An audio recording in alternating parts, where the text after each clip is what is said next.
Good morning. Good to be with you. If you have a Bible with you, we'll be in Luke chapter 2. Luke chapter 2.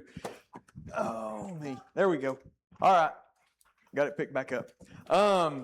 Good to be with you. Good to see you. Thank you for the invitation. Thank you for having us. We enjoy an excuse and an opportunity to come back in to the great state, all the way from Tennessee. So Lafayette's about 3 hours away.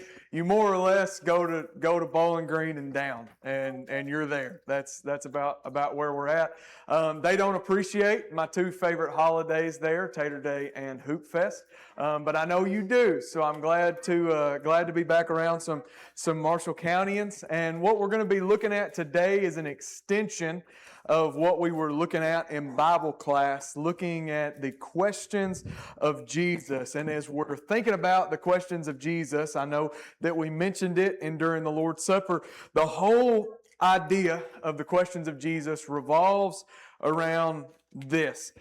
Intention by omniscience. You may be like, what does that mean? Intention with reason and with purpose. Jesus does not wake up and look in the mirror getting ready in the morning and decide, oh, we're just going to do this today. Everything that Jesus does, He does with reason. Intention with reason. By omniscience, I believe Jesus, all-knowing, Him being 100% God, I think Jesus had the ability to know anything that He wanted to know. And with that being said, we started class in John 2 looking at the quote where it says that Jesus knew all people. I think at their core, Jesus could read minds, could read hearts. And with that being said, the reason that we start there is because Jesus did not have to ask any question that He ever asked. Intention by omniscience. Jesus did not ask questions to overcome ignorance the way that we will sometimes ask questions to overcome ignorance. Jesus didn't ask questions to learn things the way that we'll sometimes ask questions to learn things. But instead, He asked questions not for Himself, but for the people that He was having a conversation with. And ultimately, knowing it would be recorded, He asks those questions for us to learn from, for us to grow from. And the question that we have for this morning comes out of Luke chapter 2. And I'm hoping that this series this morning, as you're getting situated in Luke 2, will tie with what y'all are spending your year in, walking with Jesus. A big majority of Jesus' life and ministry and teachings comes in the form of questions. And He asks one when He's young. This is kind of the one main bigger interaction we have from the youth of Jesus. Comes whenever His family makes their way into Jerusalem for the Passover. On the way back, they assume that He is with the crowd, with the caravan. This is something that was a very big cultural component for Jews. It wasn't just spiritual. It was a lot about the connections and the camaraderie and the family and the friends. And so they're going in a group. They assume, well, he's with somebody else in the group. They get a day's journey out and they realize He is not just with somebody else in the group. And they head back, and where do they find Him? They find Him in the temple. He's reasoning with, He's asking questions with the temple leaders there, and they're astonished by His learning, by His understanding. When His parents come up on Him in Luke chapter 2, they ask Him, why have you done this to us? Son, why did you put us through all this? Imagine the worry of being a day's trip away and thinking that your child is loose in, for them, Jerusalem would be the biggest known city in their little world at that time. Like, your child is let loose in Paducah. Your child's let loose in Nashville. And you're worried, son, we're worried sick. And so as they approach Him, they find Him. They find Him in the temple. All who heard Him were amazed at His understanding and His answers. And when His parents saw Him, they were astonished. And His mother said to Him, Son, why have you treated us so? Behold, your father and I have been searching for you in great distress. And He said to them, why were you looking for me? Did you not know that I must be in my Father's house? Keep in mind, teenage, pre-teenage, 12-year-old Jesus. Not going to lie, if it wasn't Jesus asking it, I'd make the case pretty disrespectful question of, son, why have you put us through this? Well, didn't you know where I'd be at? Like that one would have been responded with a whop, right? For most of us growing up. We've been looking everywhere for you. We're greatly distressed. Do you not know where I'd be? If it wasn't Jesus, I'd make the case a little disrespectful. But he asks them, did you not know that I must be in my Father's house? There is a limited number of statements in the life and ministry of Jesus where he uses the word must. Next slide. And as we start to realize what he is leading them to, is making a bigger connection about the necessity of his connection to Jerusalem, his connection to his Father's house at that time, the temple that will carry him through his whole ministry. His ministry is going to end in Jerusalem. And so for us, while we use that question in context, we'll often make a distinction between Father's house. I want to be really, really clear on the front end, because a lot of times we'll talk about God's house, and I do understand that is the argument that all of us heard when we were young. Don't you take that Coke into that auditorium. That's God's house. Whole reason this carpet's red is in the case, the off chance that some of you spilled grape juice this morning. Anybody spill it? No, you've done this before. You're good. But whenever we'll talk about God's house, we're not talking about a physical place. We no longer have a God that dwells in a place made by human hands. But at that time, he did. The temple was God's house. It was God's dwelling place. At the end of Jesus' ministry with his death, burial, and resurrection, you will notice that the curtain of the temple tore in two, meaning that God's presence no longer confined to the holies of holies. His temple is now within his people, 1 Corinthians chapter 6. So while we'll often use this question to make a distinction between God's house, no longer in the temple, it is now within the believer, it's now within God's people. I want to talk this morning about that question to make a little bit of a connection with you, church. Next slide. I always ask my wife what one of her favorite sermons is whenever I'm guest speaking. This always comes back to be one of her favorites. You're about to figure out why, because I'm about to spend the next 20 minutes just talking to men. So ladies, you're off the hook for the next 20 minutes. I think that's why she likes it so much. But a tough question, and a question that we probably don't ask enough, men. What kind of house have we established? What kind of culture in our home have we made? And ultimately, part of the reason why that's so important, you say, why you care so much about my house? Well, actually, when you look at 1 Timothy chapter 3, the entire observation of looking at church leadership is look at his house. Healthy families, healthy homes make healthy congregations. You show me a healthy congregation, I'll show you a pool of healthy, God-fearing, God-led homes. Show me an unhealthy congregation, I will show you a pool of unhealthy homes. And so men, as the leaders of our homes, what kind of home have we established? What kind of culture have we established? What kind of legacy have we established? And have we established one where our children, whether they're under our house and under our authority or outside of our house and outside of our authority, can the people in our sphere of influence, in our circle, can they honestly and sincerely say, did you not know that I must be in my Father's house? Did you not know that that's the spot where I must be connected to? And as we start to walk through this and start to ask this question about what kind of legacy are we leaving behind, what kind of culture we've created, there's a few things, I guess, that we need to consider on sort of the front end of this. Next slide.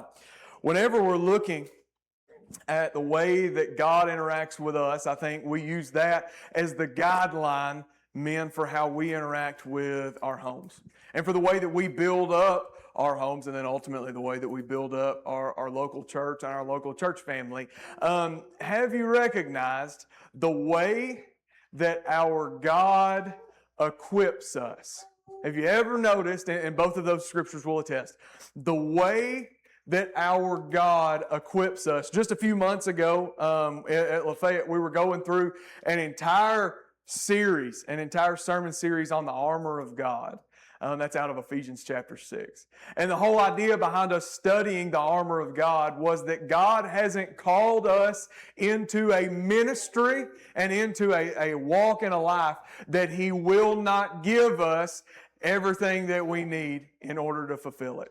God's not going to call us into something and send us out into something unequipped. He equips us with every piece of the armor of God that's everything that we need in order to live for Him, everything that we need in order to serve Him. I've noticed there's job listings on the Facebook every now and then. I didn't know that these existed. They may have existed here and I just never knew it. But in my part of Tennessee, every little town has a HIP page, like HIP Lafayette, HIP Westmoreland. Don't know what HIP means or stands for, but it's like just local listings where people get on and say, I see smoke on the other side of Scottsville Road. Anybody know where the fire's at? You know, like, I just heard sirens. Was that a wreck? That's what happens in the HIP Lafayette page, is people that very obviously aren't doing anything else want to know everybody else's business. It's real healthy.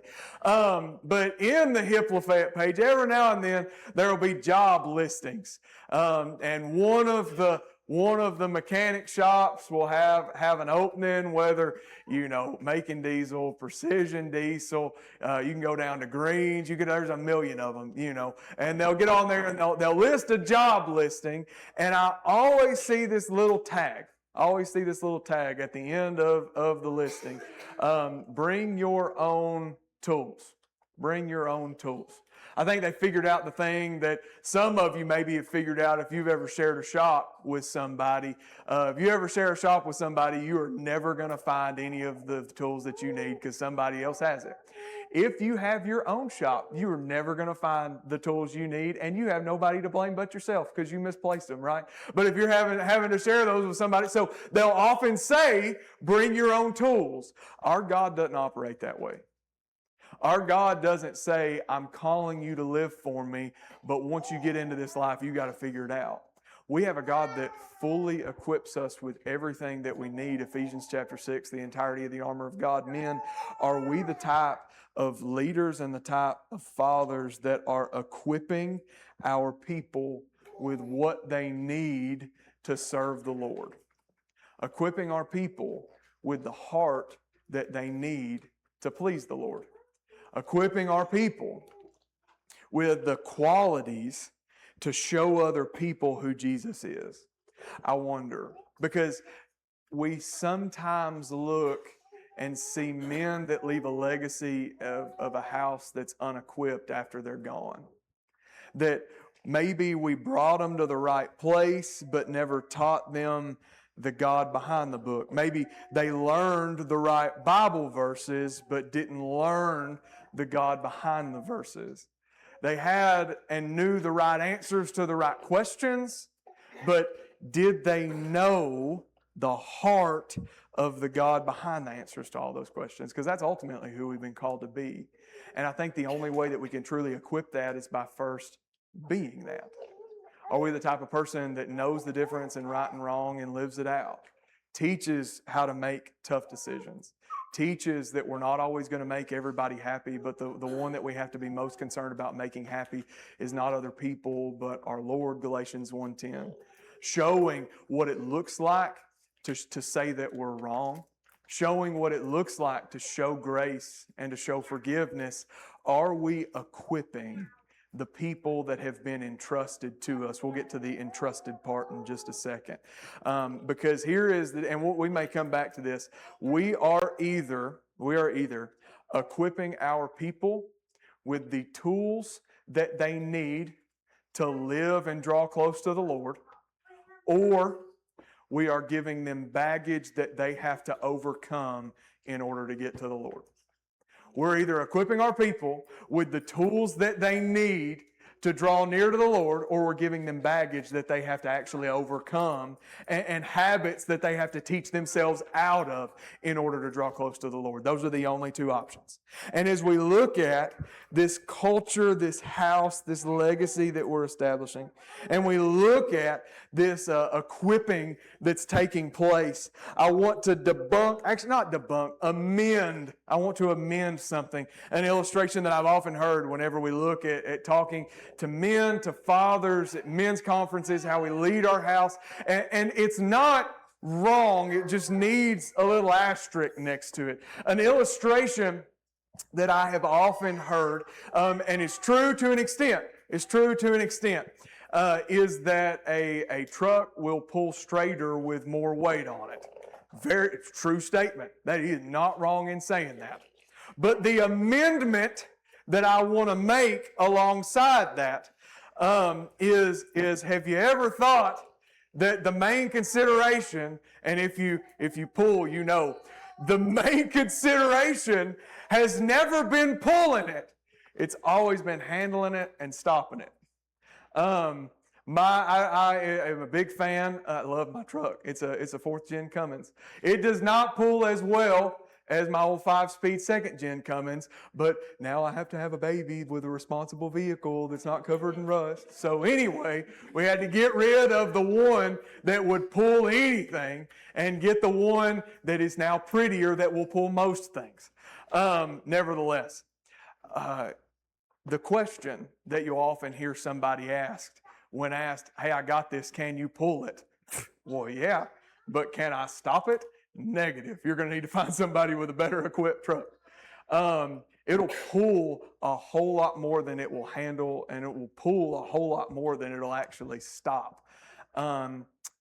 We'll sometimes say, you know, "Oh, I'm so glad that young couple finally, you know, they got married and having kids, getting a job and settling down. That'll be the best thing for them. Load them down with some responsibilities. That'll get them acting right and living right and pulling straight."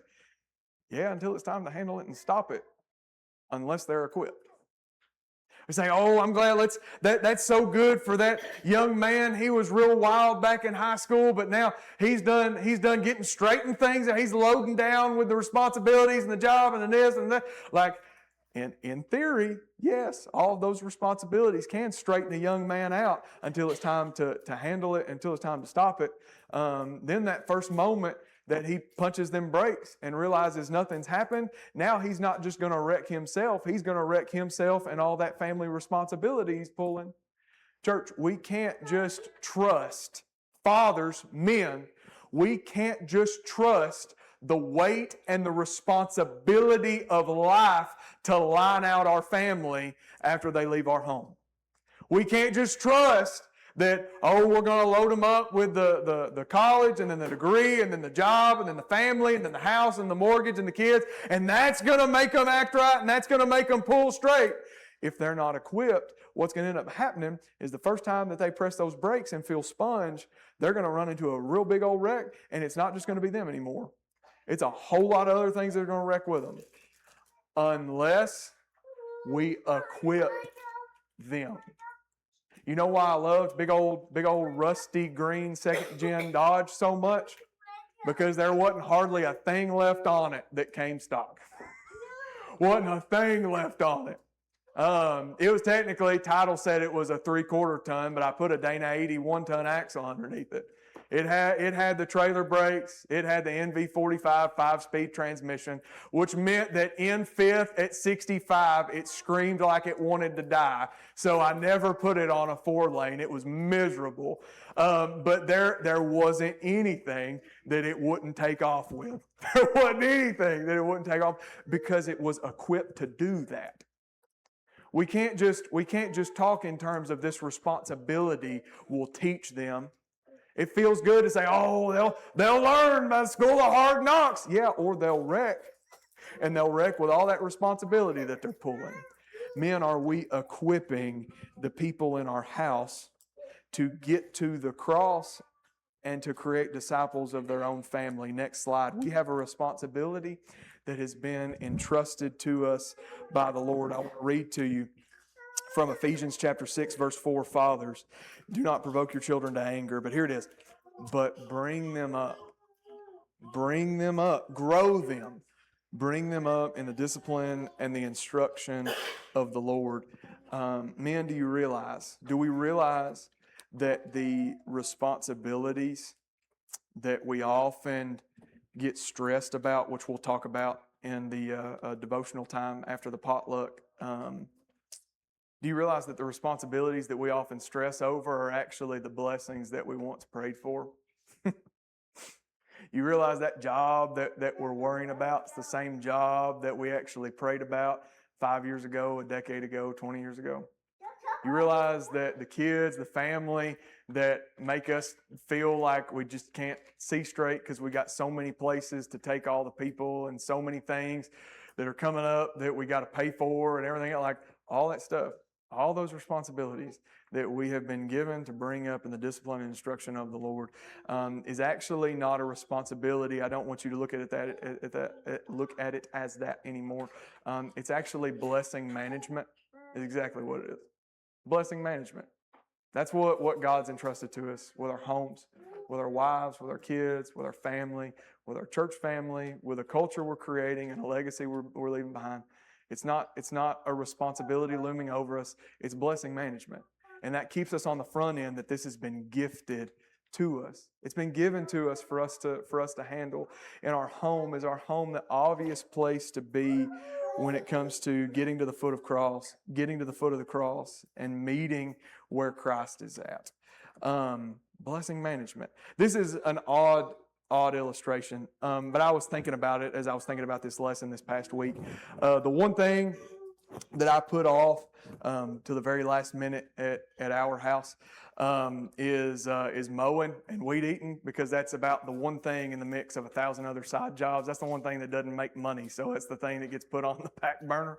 And I was thinking as I was going through and I was weed eating and I was taking rocks to the shin, and then I took one to the safety glasses. Glad I was wearing safety glasses. I thought to myself, this is one of my least favorite things in the world to do. But you know the oddest thought of how things shift when it shifts from responsibility to blessing management? I'm so thankful I got all this junk that I've got to weed eat around. You know, one of my least favorite things that I've learned that I dislike doing, changing diapers, the worst.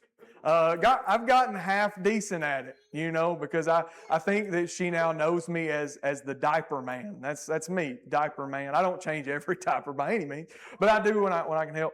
But you know what? I'm kind of thankful that after that's what we prayed for, that we now have diapers to change. There's a difference whenever we stop looking at our family as a responsibility and start looking at our family as blessing management.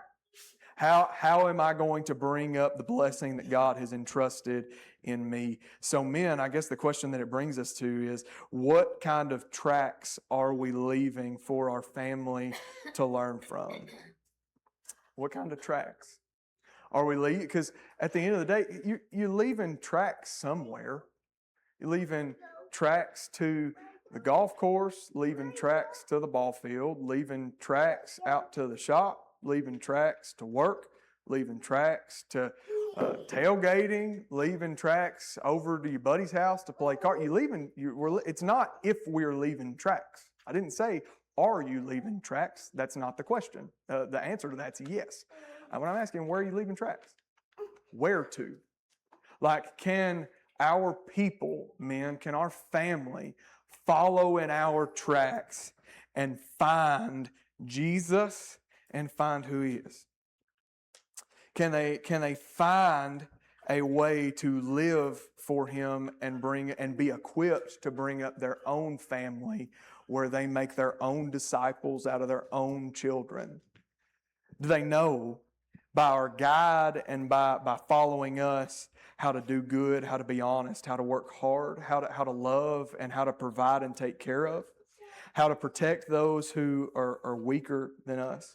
Do they know how to treat people and how to choose right and know the difference in right and wrong? Do they know how to forgive and how to be gracious and how to admit when they're wrong? Like, have we been bringing up a house equipped where our young ones can grow up and create their own house of young ones and say, I know exactly how to bring them up to know the Lord. I've been equipped.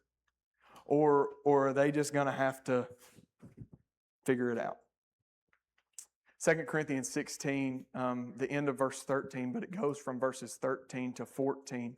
The end of verse 13, he tells the congregation there explicitly to act like men. What do you think that means? Do you think that means, driving a big truck and having a lot of tools in the toolbox? Do you think that means watching a lot of football and winning your fantasy league? Do you think that means having the spot you're going to be with the boat or the four-wheeler every weekend? What do you think? What do you think Paul means? What do you think the Spirit of God means when he tells the congregation in Corinth in 1 Corinthians 16:13 to act like men?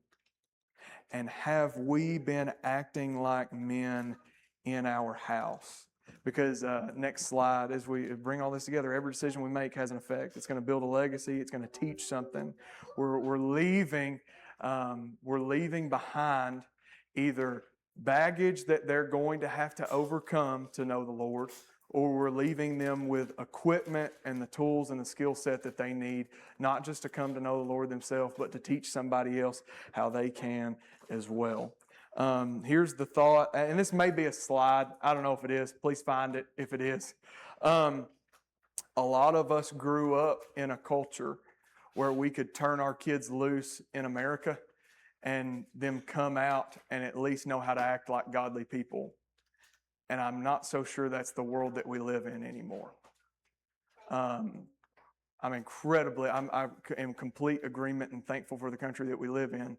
I'm just not so sure that we can turn our kids loose, and between the school that they sit in and between the coaches that they have and in between the college professors that they have and in between the foremans and the managers and the bosses that they have, I'm not so sure that they're learning who Jesus is and how God acts from those people the way that you could trust they could a few decades ago. Do you know what that means?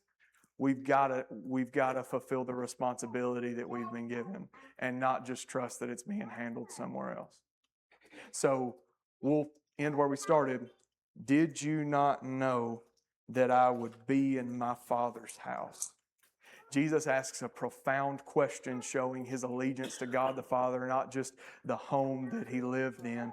Is that ultimately the place that we have brought up in the instruction of the Lord, our people, to say that they're not just a part of our house anymore, something so much greater, they're a part of the Lord's, a part of his house, a part of his family. And actually, 1 Corinthians 6, if they have been baptized into Jesus for the forgiveness of their sins, they become part of the house of the Lord as the Spirit dwells within them and walks with them the rest of the days of their life. Have you made that decision yet to put Jesus on in baptism? Romans chapter 6, 3 and 4 says it reenacts the death, burial, and resurrection of Jesus. And then when he said, follow me, that's what he meant. Are you ready and are you willing to follow him? Maybe you've already done that and you need prayers. That's what we're here for, whether it's salvation through baptism, whether it's prayer. Let us help you in whatever way we can as we stand and as we sing. Come to earth.